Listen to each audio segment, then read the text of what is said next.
Madam President, in politics, on television, on social media, and pretty much everywhere, it seems that people are decrying the surge of misinformation. False information and dangerous ideas exist. But the cure to factions of falsehood and the kinds of harms coming from them was something that was prescribed in the very early days of our republic.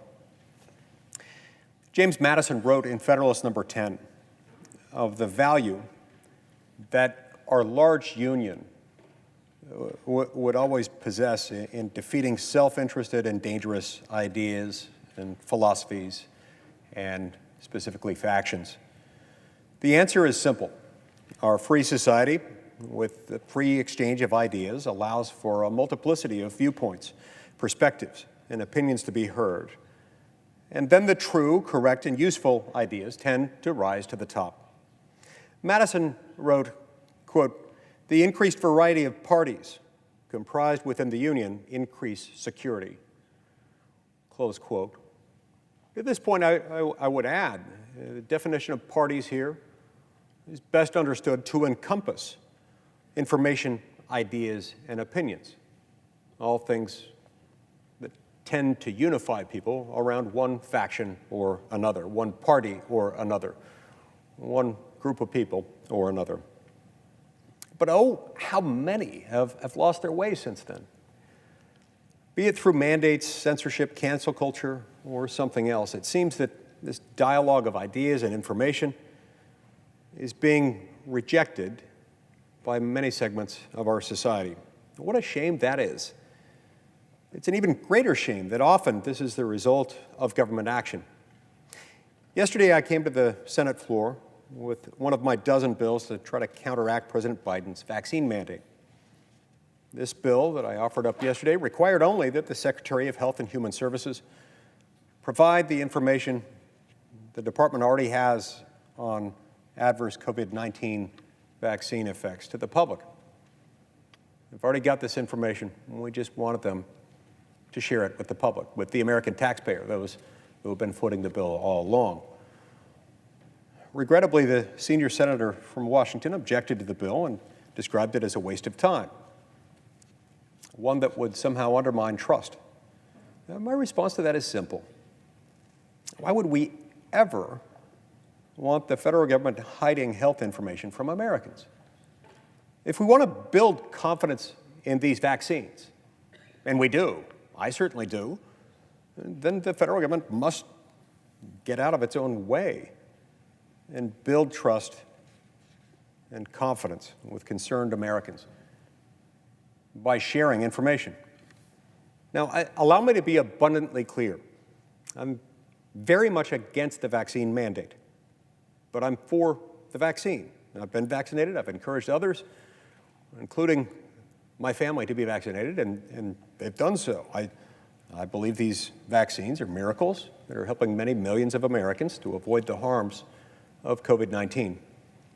But there are many Americans who are deeply concerned with the vaccine. They are not going to be people who are simply convinced by cruelty or by extortion. I've heard from over 300 Utahns who are at risk of losing their livelihoods due to this damaging, senseless, and immoral mandate. These are not our enemies. They are mothers and fathers. They're neighbors. They're our military service members. They're our friends.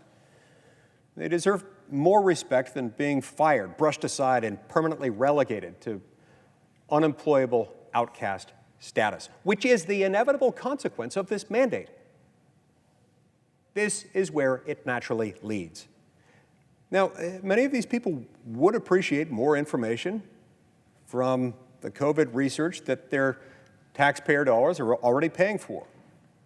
One would expect the amount of research should be pretty darn extensive, considering that as of May 31st, 2021, just a few months ago, Congress had supplemented the U.S. Department of Health and Human Services with approximately $484 billion in COVID-19 funds.